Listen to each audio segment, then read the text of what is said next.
Eden gardens গ্যালারির উত্তেজনা যেন ম্যাচ শুরুর আগেই ছড়িয়ে পড়েছে। ভারতীয় ক্রিকেট দলের নতুন বছরের প্রথম হোম সিরিজ ঘিরে শুরু হয়েছে জল্পনা কল্পনা। বিরাট কোহলি কি এবার ঘুরে দাঁড়াবেন ইংল্যান্ডের বিপক্ষে? মাঠের লড়াই শুরুর আগে আলোচনার দাপট দেখাচ্ছে এই প্রশ্ন। সদ্য অস্ট্রেলিয়া সফর শেষে ফিরে আসা বিরাটকে নিয়ে আলোচনা চরমে। অস্ট্রেলিয়ার 5 টেস্টে সেঞ্চুরি করেছিলেন বিরাট।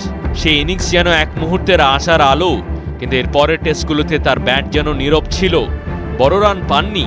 প্রাক্তন অধিনায়ক সৌরভ গঙ্গোপাধ্যায় মনে করছেন বিরাটের পারফরমেন্সের এই ওঠানামা তার নামের সঙ্গে মানানসই নয়।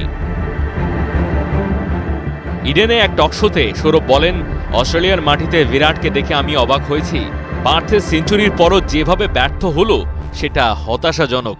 অস্ট্রেলিয়ায় যে ওকে টার্গেট করা হবে সেটা জানা কথা, কিন্তু এমন একজন বড় ব্যাটার থেকে আমরা ধারাবাহিক পারফরমেন্সই আশা করি।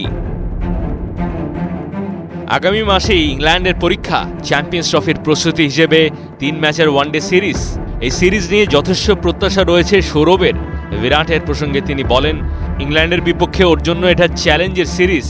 বড় ব্যাটাররা চ্যালেঞ্জ নিতে জানে। বিরাটকেও এবার এই চ্যালেঞ্জটা নিতে হবে। ভারতীয় দলের জন্য বড় টার্গেট চ্যাম্পিয়ন্স ট্রফি। সৌরভের বিশ্বাস এই ফরম্যাট বিরাট কোহলির জন্য আদর্শ।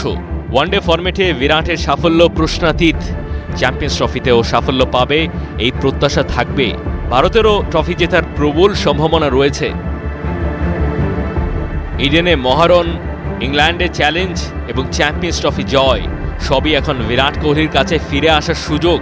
সৌরভের বার্তা একটাই, বড় ব্যাটাররা হারতে জানে না, তাই বিরাটের সামনে এখন শুধু সময়ের অপেক্ষা।